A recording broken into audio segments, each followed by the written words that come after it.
کیا انگوٹھے چومنے والی حدیث پاکستان میں ہی ہے؟ کیا یہ جائز ہے؟ نہیں، پاکستان سے باہر بھی ہے یہ. میں نے کتنے افریقن کو انگوٹھے چومتے ہوئے دیکھا ہے مسجد نبوی شریف میں، جو صوفیوں کے ماننے والے ہیں.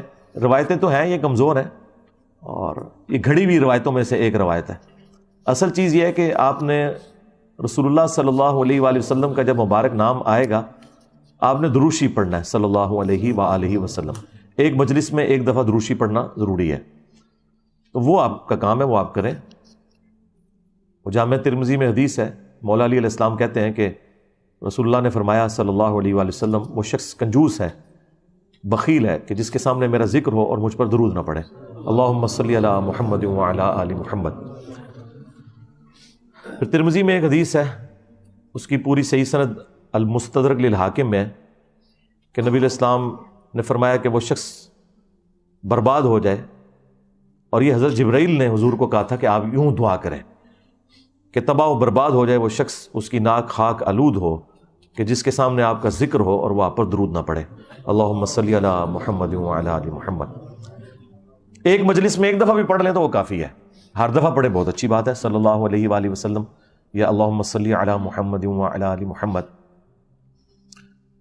پھر ایک اور حدیث ہے صحیح مسلم کے اندر کہ جو شخص بھی مجھ پر ایک دفعہ درود پڑھے گا، اللہ تعالیٰ اس پہ 10 رحمتیں نازل فرمائے گا. اللہ کے محبوب صلی اللہ علیہ وآلہ وسلم نے فرمایا. اور سنن نسائی میں حدیث ہے کہ اللہ تعالیٰ اس پہ 10 رحمتیں نازل فرمائے گا، اسے 10 نیکیاں دے گا، اس کے 10 گناہ معاف کر دے گا، اور اس کے 10 درجات بھی بلند فرمائے گا. یعنی یہ آپ دیکھیں کس لیول کا پروٹوکول ہے. پھر سنن نسائی میں ایک اور حدیث ہے کہ جو مجھ پر 10 دفعہ دروشی پڑھتا ہے، اللہ تعالیٰ اس پہ 10 دفعہ رحمتیں نازل فرماتا ہے، اور جو مجھ پر 10 دفعہ سلام عرض کرے گا، اللہ تعالیٰ اس پر 10 دفعہ سلامتی بھیجتا ہے. سنن نسائی میں ایک اور حدیث ہے کہ زمین میں کچھ فرشتے سیاحت کرتے ہیں اور میرے امتیوں کا سلام مجھ تک پہنچاتے ہیں. بخاری اور مسلم دونوں میں حدیث موجود ہے کہ نبی صلی اللہ علیہ وآلہ وسلم نے صحابہ کرام کو جب تشہد تعلیم فرمایا تو اس میں آتا تھا السلام علینا وعلی عباد اللہ الصالحین. تو صحابہ کرام کہتے ہیں ہم نے خود سے اس کے ساتھ جوڑ لیا السلام علی جبرائیل، السلام علی میکائیل. تو رسول اللہ صلی اللہ علیہ وآلہ وسلم نے ہمیں منع فرما دیا. اور جس طرح یہاں پہ بھی لوگ دعاؤں میں نہیں جوڑ لیتے وَقِنَا عَذَابَ الْقَبْرِ وَقِنَا عَذَابَ الْحَشْرِ. او اللہ دے بندے اے صحابہ نوں نہیں حضور نے کرن دیتا ہے کام، تسی تے شاہی کوئی نہیں. ہاں آپ فرمایا یہ کیوں ساتھ تم پڑھ رہے ہو السلام علی جبرائیل، جب تم نے یہ پڑھ لیا السلام علینا وعلی عباد اللہ الصالحین، اور اس سے بھی پہلے السلام علیکہ ایھا النبی ورحمۃ اللہ وبرکاتہ، تو زمین و آسمان میں ہر نیک بندے تک اللہ تمہارا سلام خود پہنچا دے گا. تو لہٰذا کسی بندے کا نام لینے کی ضرورت نہیں ہے.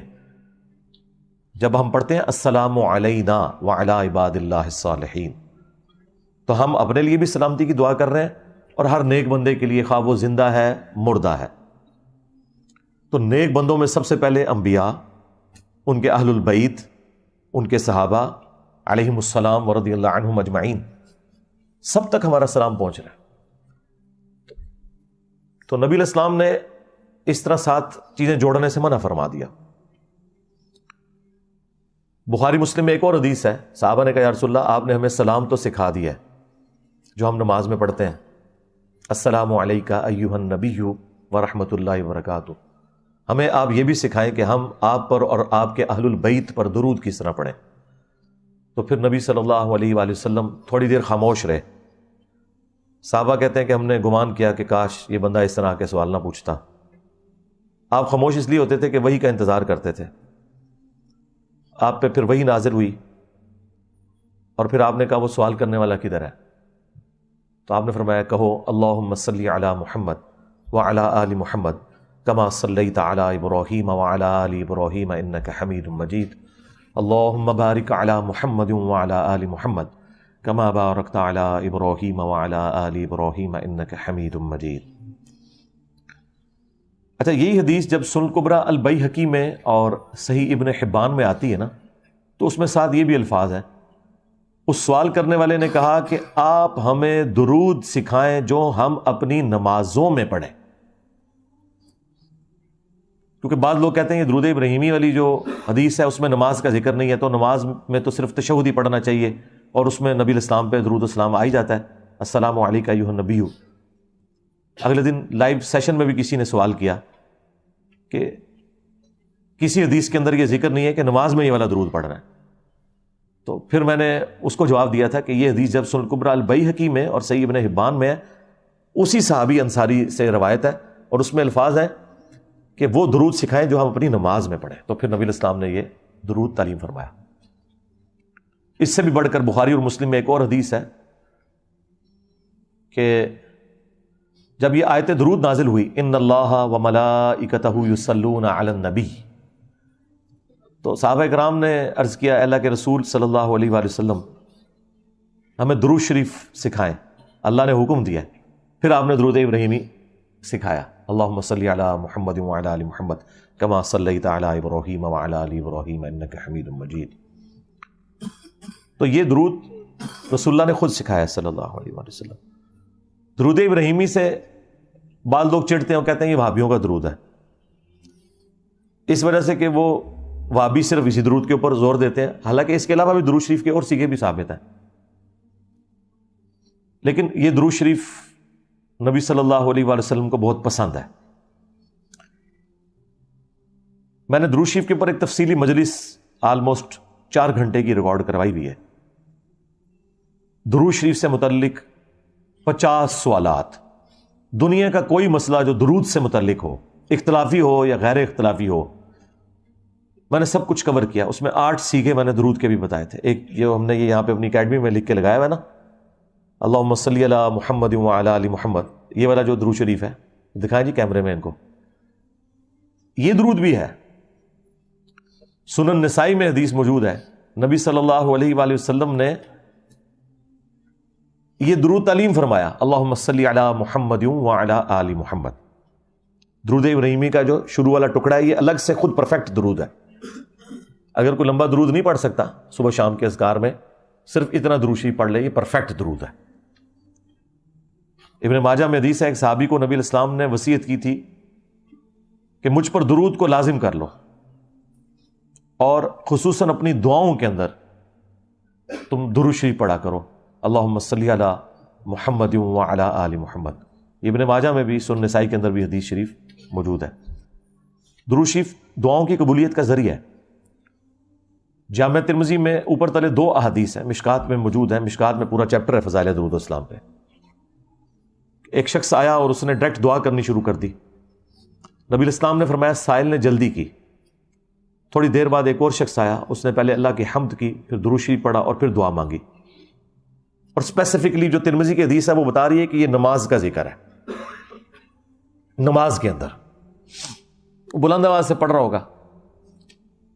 تو نبی الاسلام نے فرمایا سل تعطا، سل تعطا، مانگ تجھے دیا جائے گا، مانگ تجھے دیا جائے گا۔ اور دوسرا جو پہلے صحابی تھا جس نے بغیر اللہ کی حمد اور درود کے دعا مانگی، تو اس کو آپ نے بلا کے سمجھایا، فرمایا کہ پہلے اللہ کی حمد کرو، پھر درود شریف پڑھو اور پھر دعا مانگو۔